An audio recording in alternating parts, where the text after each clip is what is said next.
Welcome to connected classroom. मैं हूं ज़ैनुल आबिदीन, आपका फ़िज़िक्स इंस्ट्रक्टर। आज से हम 9th क्लास के फ़िज़िक्स की लेक्चर सीरीज़ को स्टार्ट करने जा रहे हैं और स्टार्ट में हम देखेंगे कि हमारा जो 9th क्लास का पेपर होता है वो किस तरह का होता है। तो हम स्टार्ट में पेपर पैटर्न को डिस्कस करेंगे। तो ये आपके सामने आपको फेडरल बोर्ड का जो है वो 9th क्लास का लेटेस्ट पेपर जो है यानी मॉडल पेपर जो है वो आपको नज़र आ रहा है। कुछ इस तरह से आपको ये पेपर दिया जाएगा। अब इसमें जो मार्क्स डिस्ट्रीब्यूशन है इसमें 3 चीज़ें होंगी। आपको स्टार्ट में एमसीक्यूज़ दिए जाएंगे, उसके बाद आपको शॉर्ट रिस्पांस क्वेश्चंस दिए जाएंगे और सेक्शन सी जो होगा हमारा यानी तीसरा सेक्शन जो होगा उसमें आपको लॉन्ग क्वेश्चन दिए जाएंगे। तो सबसे पहले आपको ये वाली जो शीट है वो दी जाएगी जिसमें आपने अपना रोल नंबर पुट करना होगा। उसके बाद यहाँ पे आपने अपने खुद के साइन करने होंगे। यहाँ पे जो जो भी पर्सनल स्टाफ जो होगा ड्यूटी दे रहा होगा यहाँ पे आपने जो है वो आके खुद साइन करेगा यहाँ पे। ओके, सो आपको 20 मिनट्स दिए जाएंगे इस पहले पेपर के लिए जिसमें 12 एमसीक्यूज जो हैं वो होंगे इस तरह से। इस तरह से आपको 12 एमसीक्यूज जो हैं वो दिए जाएंगे और ये देखिए 12 एमसीक्यूज और आपने इन 12 एमसीक्यूज को 20 मिनट्स में सॉल्व करना होगा। ये देखें, तो आपका टाइम जो एलोकेटेड टाइम है आपका इस पेपर के लिए वो 20 मिनट्स होगा। और आपने करना क्या है कि आपने जिस तरह हम नॉर्मल R&T सेशन में टिक मार्क करते हैं, हमने टिक मार्क नहीं करना, हमने बबल्स फिल करने हैं। लेट्स से कि अगर ऑप्शन ए करेक्ट है तो आपने ऑप्शन ए का बबल फिल करना है, अगर ऑप्शन बी करेक्ट है तो आपने ऑप्शन बी का बबल फिल करना है। तो आपने इस तरफ जो है वो बिल्कुल भी टिक मार्क नहीं करने हैं, आपने सिर्फ और सिर्फ ये बबल्स जो हैं वो क्या करने हैं, फिलअप करने हैं। ओके, तो ये इस तरह से आपको 12 एमसीक्यूज दिए जाएंगे पहले फेज में। 20 मिनट्स के बाद ये पेपर आपसे कलेक्ट कर लिया जाएगा और आपको दूसरा पेपर यानी कि सब्जेक्टिव पेपर जो है वो आपको दे दिया जाएगा। वो कुछ इस तरह से आपको नजर आएगा और ये जो है इसके मार्क्स होंगे 30। ओके, और इस 30 मार्क्स का जो सब्जेक्टिव पेपर है आपके पास यानी सेक्शन बी जो है उसमें आपके पास शॉर्ट क्वेश्चंस होंगे। ये देखें 10 शॉर्ट क्वेश्चंस होंगे आपके पास। तो इन 10 शॉर्ट क्वेश्चंस में आपके पास चॉइस होगी। अगर आप देखें तो आपको यानी क्वेश्चन नंबर 1 है तो या तो आप ये वाला पार्ट अटेम्प्ट कर लें, से फर्स्ट पार्ट कहते हैं, या आप सेकंड पार्ट अटेम्प्ट कर लें। तो दोनों में से आपने एक पार्ट को जो है वो अटेम्प्ट करना है। उसके साथ यहाँ पे मार्क्स लिखे हुए हैं कि इस क्वेश्चन के 3 मार्क्स हैं। ठीक है, इसी तरह से आपके पास 10 शॉर्ट क्वेश्चन हैं और 10 के 10 जो हैं उनमें चॉइस है। तो आप जो दोनों में से कोई भी एक जो पार्ट है उसको क्या कर सकते हैं, अटेम्प्ट कर सकते हैं। ओके, कुछ क्वेश्चंस में आपको नजर आ रहा होगा कि 3-3 मार्क्स लिखे हुए हैं और कुछ क्वेश्चंस में 2+1 लिखा हुआ है, इसे रूब्रिक्स कहते हैं। मतलब कि आपका जो ये क्वेश्चन है उसके 2 हिस्से होंगे, पहले हिस्से के 2 मार्क्स हैं और अगले हिस्से के 1 मार्क है। जैसे यहाँ देखें, state pascal law, list any two it's applications, मतलब कि आपने पहले पास्कल लॉ को स्टेट करना है, यहाँ पे लिखना है पास्कल लॉ होता क्या है, उसके 2 मार्क्स हैं। फिर उसकी 2 एप्लीकेशंस आप लिखेंगे तो उसका 1 मार्क है। तो इस तरह से मार्क्स डिस्ट्रीब्यूशन भी होती है, तो आपने ये बहुत गौर से देखना है। ओके, तो ये 10 शॉर्ट क्वेश्चन आपके पास आ जाएंगे और इनमें से आपने जो है वो 10 के 10 अटैम्प्ट करने हैं और अल्टरनेट जो आपके पास शॉर्ट क्वेश्चन होंगे उनमें से कोई भी एक करना है आपने। और ये बात याद रखनी है आपने कि दोनों शॉर्ट क्वेश्चन जो हैं इनके एसएलओज डिफरेंट होंगे। ये आपने याद, कभी भी ऐसा नहीं होगा क्योंकि जो पॉलिसी है पेपर की वो यही है कि अगर ये किसी और एसएलओ में से है तो वो किसी और एसएलओ में से होगा। ये नहीं कि एक ही एसएलओ में से दोनों शॉर्ट क्वेश्चंस आएंगे। ओके, उसके बाद आपका सेक्शन सी है। सेक्शन सी में आपके पास 18 मार्क्स का ये सेक्शन होगा और आपको 3 लॉन्ग क्वेश्चन जो है वो अटेम्प्ट करने होंगे। इसी तरह से इनमें भी आपके पास क्या होगी, चॉइस होगी। मतलब कि या तो आप ये वाला क्वेश्चन अटेम्प्ट कर लें या आप इसके जो दूसरा पार्ट है उसमें से वो क्वेश्चन अटेम्प्ट कर लें। दोनों में से कोई भी एक क्वेश्चन जो है वो आपने अटेम्प्ट करना है। तो ये 3 शॉर्ट क्वेश्चन आपने अटेम्प्ट करने हैं और इनके मार्क्स कितने हैं, 18 टोटल। और हर एक शॉर्ट क्वेश्चन के मार्क्स कितने, लॉन्ग क्वेश्चन के मार्क्स कितने हैं, 6। तो 6, 6 एंड 6 इक्वल्स टू 18। ओके, तो ये आपके पास 18 मार्क्स का सेक्शन सी जो कि लॉन्ग रिस्पॉन्स क्वेश्चन है। इसी तरह से आपके पास ये 30 मार्क्स का शॉर्ट क्वेश्चन है, शॉर्ट रिस्पॉन्स क्वेश्चन हैं। इसी तरह से आपके पास 12 मार्क्स के आपके पास ये MCQs यानी कि मल्टीपल चॉइस क्वेश्चन है। तो इस तरह से आपको जो पेपर है वो दिया जाएगा और आपने इस तरह से उसको अटेम्प्ट करना होगा। बहरहाल ये जो पेपर है इसमें कोई ख़ास या रिजिड पॉलिसी उन्होंने डिसाइड नहीं की हुई, लेकिन आपसे नॉलेज बेस्ड क्वेश्चन पूछे जा सकते हैं, आपसे अंडरस्टैंडिंग बेस्ड क्वेश्चन पूछे जा सकते हैं, आपसे एप्लीकेशन बेस्ड क्वेश्चन जो हैं वो पूछे जा सकते हैं। तो ये 3 डोमेन से रिलेटेड आपसे क्वेश्चन इस पेपर में पूछे जा सकते हैं। ओके ओके नाउ अब हम आपको बताता हूँ कि ये जो हमारे पास बुक है 9th क्लास की, हम इस बुक को जो है वो फॉलो करेंगे। ठीक है, इसमें आप देख सकते हैं कि फर्स्ट चैप्टर हमारा फिजिकल क्वांटिटीज़ एंड मेजरमेंट है, दूसरा काइनेमेटिक्स है, तीसरा डायनामिक्स 1 है, चौथा डायनामिक्स 2 है, 5 जो है pressure and deformation in solids है, 6 वर्क एंड एनर्जी है, 7 डेंसिटी एंड टेम्परेचर है, 8 मैग्नेटिज्म है, 9th जो है वो nature of science and physics. तो हम इन 9 चैप्टर्स को क्या करेंगे, डिस्कस करेंगे। ओके तो हम स्टार्ट करते हैं। हम अब चैप्टर नंबर 1 से स्टार्ट करेंगे, physical quantities and measurements. Okay okay तो हमारा पहला चैप्टर है फिजिकल क्वांटिटीज एंड मेजरमेंट्स।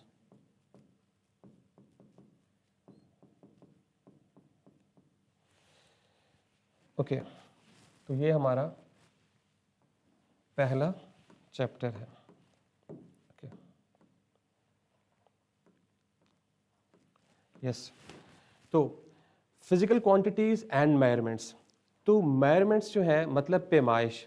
तो पैमाइश जो है वो हम डेली रूटीन में भी यूज़ करते हैं, मतलब डिफरेंट चीज़ों की हम मेजरमेंट्स करते हैं, जैसे लेंथ होगी, विड्थ होगी, हाइट होगी, इस तरह से हम क्या करते हैं, मेजरमेंट्स करते हैं। तो मेजरमेंट्स का ताल्लुक सिर्फ और सिर्फ हमारी डेली रूटीन से या साइंस से नहीं है, हम बहुत दफ़ा जो है वो मेजरमेंट्स करते हैं। तो हमारा ये टॉपिक जो है वो फिज़िकल क्वांटिटीज़ और मेजरमेंट से रिलेटेड है। अब क्वेश्चन ये है कि हमें मेजरमेंट की ज़रूरत क्यों पड़ती है। ओके सो हम यहाँ से देखेंगे वाई मेजरमेंट। हम मेजरमेंट क्यों करते हैं। ओके इसका आंसर है to understand and describe the physical world। जी हमें जो हमारे इर्द गिर्द का जो फिजिकल वर्ल्ड है उसको अंडरस्टैंड करने के लिए और उसको डिस्क्राइब करने के लिए हमें मेजरमेंट्स की ज़रूरत होती है।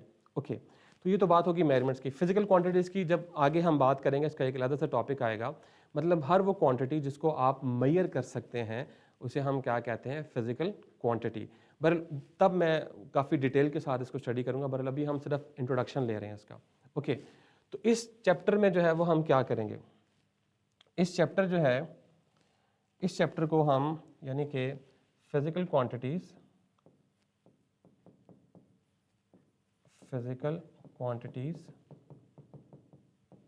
And measurements. Yes physical quantities and measurements को हम क्या करेंगे, 3 हिस्सों में देखेंगे ऐसे। ओके इस तरह से, जस्ट अ मिनट। ओके तो फिजिकल क्वांटिटीज में हम एंड मेजरमेंट्स में हम सबसे पहले जो है वो फिजिकल क्वांटिटीज को सेपरेटली डिस्कस करेंगे, फिजिकल क्वांटिटीज को सेपरेटली डिस्कस करेंगे। फिर हम डिस्कस करेंगे इसके साथ साथ मेजरिंग इंस्ट्रूमेंट्स को, कि इन फिजिकल क्वांटिटीज को हमने किन इंस्ट्रूमेंट्स की मदद से जो है मेजर करना है। और इसके साथ साथ हम डिस्कस करेंगे मेजरिंग टेक्निक्स। यस तो उन इंस्ट्रूमेंट को यूज़ करने के लिए हमें कुछ टेक्निक्स की ज़रूरत होगी, जिसे हम क्या कहेंगे, मेजरिंग टेक्निक्स।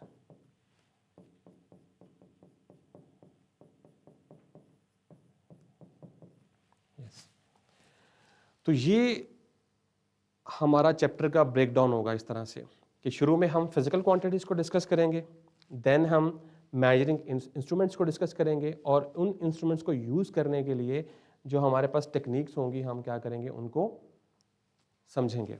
ओके ओके, तो यहाँ तक तो हमने देख लिया। उसके बाद हम नेक्स्ट चलते हैं।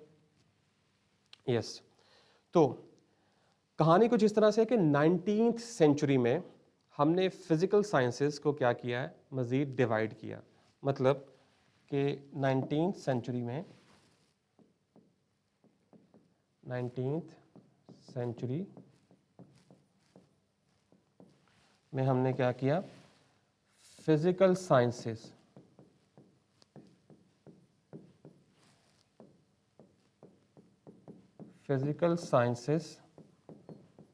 को हमने क्या किया, मज़ीद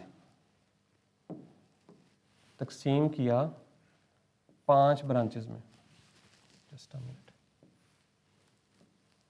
1 2 3 4 एंड 5।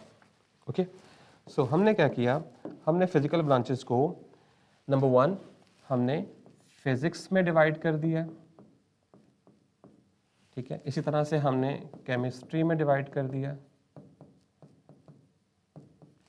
इसी तरह से हमने एस्ट्रोनॉमी में डिवाइड कर दिया, ठीक है। इसी तरह हमने जियोलॉजी में डिवाइड कर दिया, इसी तरह हमने मीटियोरोलॉजी में।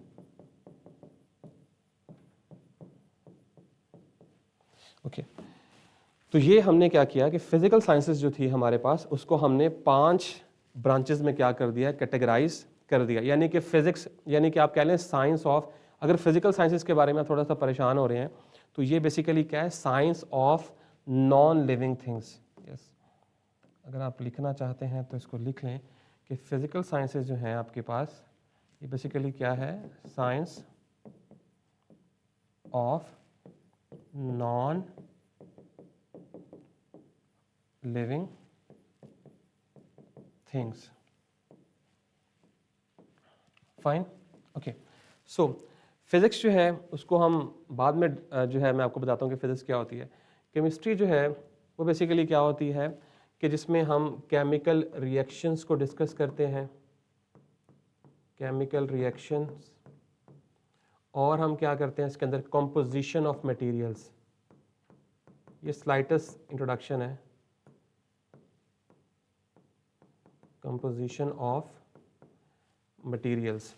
इसी तरह हम एस्ट्रोनॉमी में हम क्या करते हैं, हेवनली बॉडीज़ को डिस्कस करते हैं या सेलेस्टिकल बॉडीज़। हेवनली बॉडी से मुराद है जो कुछ हमारी स्पेस में मौजूद है, बड़े बड़े ऑब्जेक्ट्स। और इसी तरह से हम जो हमारे पास जियोलॉजी है इसमें हम अर्थ की स्टडी करते हैं, अर्थ का स्ट्रक्चर, कंपोजिशन, वो सारा कुछ स्टडी करते हैं। मेटोरोलॉजी में हम क्या डिस्कस करते हैं, एटमॉस्फेयर। यस, हम एटमॉस्फेयर को यूज़ करते हैं, डिस्कस करते हैं, स्टडी करते हैं। और मोर प्रोबेबली हम वेदर जो है उसको देखते हैं। जैसे आप देखते हैं कि आजकल आपको पहले ही पता चल जाता है कि आज बारिश होनी है, इसकी प्रोबेबिलिटी क्या है। तो ये बेसिकली मेटोरोलॉजिकल डिपार्टमेंट जो है वो इसको क्या करता है, स्टडी करता है। ओके, चलें। तो हमने देखा कि 19th सेंचुरी में हमने फिजिकल साइंसेस को क्या किया है, इन 5 ब्रांचेस में क्या कर दिया है, डिवाइड कर दिया है। अब हम बात करेंगे फिजिक्स की कि व्हाट इज फिजिक्स। यस, हम डिफाइन करेंगे फिजिक्स को। व्हाट इज फिजिक्स, इसकी बहुत सारी डेफिनेशंस हैं, लेकिन जो आपकी बुक में लिखी है वो यही है, physics is the study of energy, matter and their interaction. Okay, तो फिजिक्स का ताल्लुक है बेसिकली मैटर और एनर्जी के साथ। मतलब कि कायनात की जितनी भी चीज़ें हैं हमारे पास, जो फिज़िकल वर्ल्ड है, ये सारे के सारा या तो बेसिकली एनर्जी से ही बना हुआ है, और एनर्जी की फ्रोज़न फॉर्म को हम क्या कहते हैं, मैस कहते हैं या फिर मैटर कहते हैं। तो फिज़िक्स जो है वो इस मैटर और एनर्जी के साथ क्या करती है, डील करती है। इसी को एक्सप्लेन करने के लिए आइंस्टाइन की एक फेमस इक्वेशन है जो आपने सुन रखी है, दैट इज़ E इक्वल्स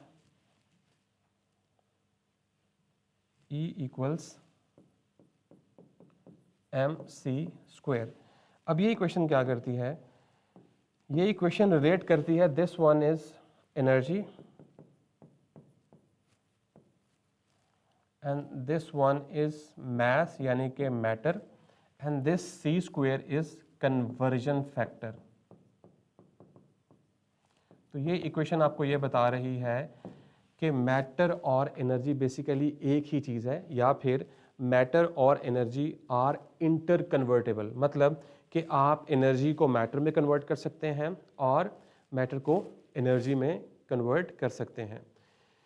तो यहाँ से आपको ये पता चल गया। और इसको अगर हम इस तरह से भी कहें कि एक ही सिक्के के दो रुख हैं, मतलब कि अगर आप टॉस करते हैं तो आपके पास या तो हेड आएगा या टेल आएगा, तो मिड में तो कोई चीज़ नहीं आ सकती। इसी तरह मतलब या तो आप मैटर देखेंगे या तो आप एनर्जी देखेंगे, कोई भी स्पेसिफिक ऑब्जेक्ट है। इसका मतलब है कि मैटर और एनर्जी जो है वो एक ही चीज़ है, बस एनर्जी की फ्रोजन फॉर्म को हम क्या कहते हैं, मैटर कहते हैं।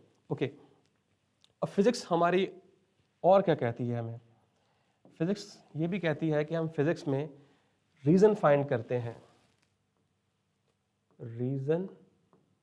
Reason behind any physical phenomena तो फिजिक्स में हम क्या करते हैं कि हम किसी भी फिजिकल फिनोमेना, जो कुछ भी हो रहा है हमारी सराउंडिंग में, अगर हम उसकी रीज़न फाइंड करते हैं कि ऐसा क्यों हो रहा है, वाई, इफ, हाउ, ठीक है, तो फिर हम क्या कर रहे होते हैं, बेसिकली फिजिक्स कर रहे होते हैं। ओके, तो हम ये फिजिकल फिनोमेना को जो है वो किस तरह से जो है वो स्टडी करते हैं, हम क्या करते हैं, हम यूज़ करते हैं, we use laws and principles of physics to understand the physical world. जी, तो हम क्या करते हैं, हम लॉज को यूज करते हैं और हम प्रिंसिपल्स को यूज करते हैं। Know what are laws, laws क्या है जी, ऐसी चीज जो कि डिफरेंट एक्सपेरिमेंट्स के थ्रू प्रूफ की गई हो और वो ट्रू हो हमारे इस एग्जिस्टिंग यूनिवर्स में, हम उसे क्या कहते हैं, लॉ। मतलब कि ऐसी स्टेटमेंट है जो बिल्कुल ट्रू होगी चाहे आप कायनात के किसी भी कोने में चले जाएं, ठीक है। प्रिंसिपल्स क्या होते हैं, असूल, मतलब आपके पास एक जनरेटर है, अब जनरेटर जो है वो किस तरह से इलेक्ट्रिसिटी प्रोड्यूस कर रहा है, उसका प्रिंसिपल क्या है, उसका काम करने का प्रोसीजर क्या है, तरीका क्या है, असूल क्या है, उसे हम क्या कहते हैं, प्रिंसिपल कहते हैं। तो बेसिकली हम क्या करते हैं कि हम फिज़िक्स के लॉज और प्रिंसिपल्स को यूज़ करते हैं ताकि जो हमारी सराउंडिंग में जितने भी फिज़िकल फिनोमेना हो रहे हैं हम उनको स्टडी कर सकें, उनके पीछे की रीज़न जो है उसको क्या कर सकें, फाइंड आउट कर सकें। ऑल राइट, ये भी क्लियर हो गया आपको। ओके, तो यहाँ तक तो हमने देख लिया फिज़िक्स को। अब हम बात करते हैं कि role of physics in technology. Yes, role of physics in technology. जी, फिज़िक्स जो है वो बहुत क्रूशियल रोल प्ले करती है टेक्नोलॉजी में। क्यों, ऐसी क्या वजह है? फिज़िक्स जो है वो थ्योरी प्रोवाइड करती है कि ये प्रोसेस जो है वो इन कंडीशंस में पॉसिबल है, और इस थ्योरी को या इस कॉन्सेप्ट को इंजीनियर्स जो हैं वो यूज़ करते हैं, यूटिलाइज करते हैं, और उससे वो टेक्नोलॉजी बनाते हैं। ओके, नाउ अब ये टेक्नोलॉजी क्या कुछ हो सकता है, टेक्नोलॉजी यानी कि आपके पास जो है वो कंप्यूटर, ठीक है, फास्ट कंप्यूटर्स हैं, ये भी आपके पास एक टेक्नोलॉजी है। ओके, इसी तरह से आपके पास स्मार्ट वॉचेस हैं।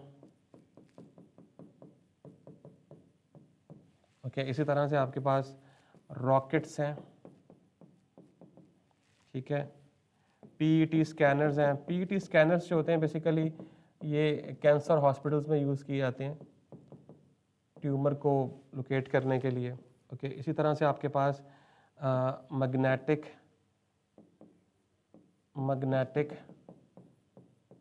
लेविटेशन ट्रेन्स हैं। ये सारी की सारी आपके पास क्या है, टेक्नोलॉजी। इसी तरह से आपके पास न्यूक्लियर वेपन्स हैं, ये भी आजकल आप बहुत ज़्यादा सुन रहे हैं इनके बारे में। तो ये सारी की सारी जो है वो क्या है आपके पास टेक्नोलॉजीज़ हैं। ऐसी बहुत सारी टेक्नोलॉजीज हो सकती हैं।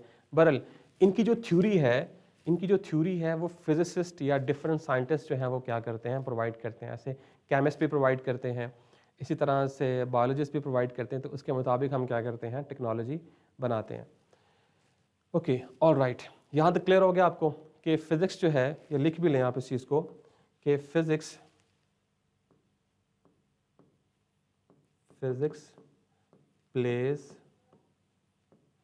plays a crucial role in development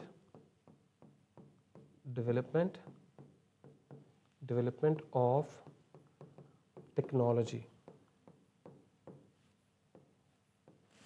all right, तो फिज़िक्स जो है वो बहुत क्रूशियल रोल प्ले करती है टेक्नोलॉजी को डेवलप करने के लिए। ओके, अब जैसे जैसे टेक्नोलॉजी में एडवांसमेंट आ रही है, इसी तरह फिज़िक्स की ब्रांचेस भी बढ़ती जा रही हैं। मतलब कि यहाँ पे मैंने इतनी सारी चीज़ें लिखी हैं, अब इतनी सारी चीज़ों टेक्नोलॉजीज़ को जो है वो डिफरेंट ब्रांचेस ऑफ फिज़िक्स जो है वो क्या करती हैं, डील करती हैं। तो अब हम बात करते हैं branches of physics.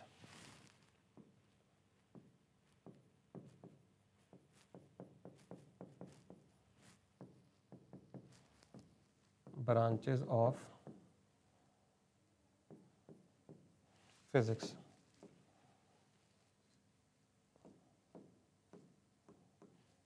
Okay, so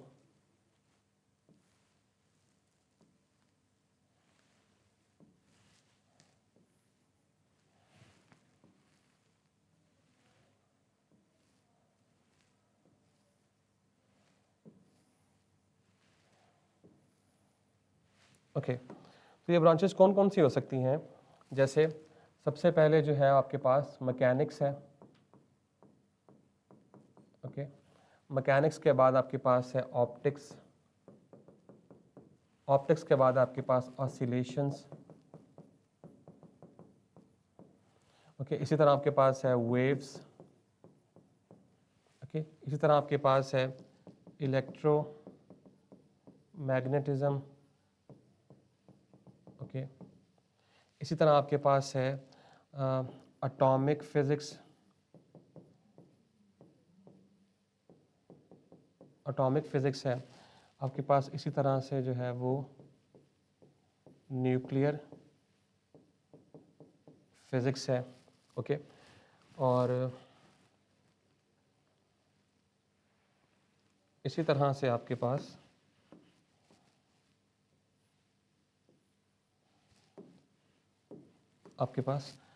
quantum physics है।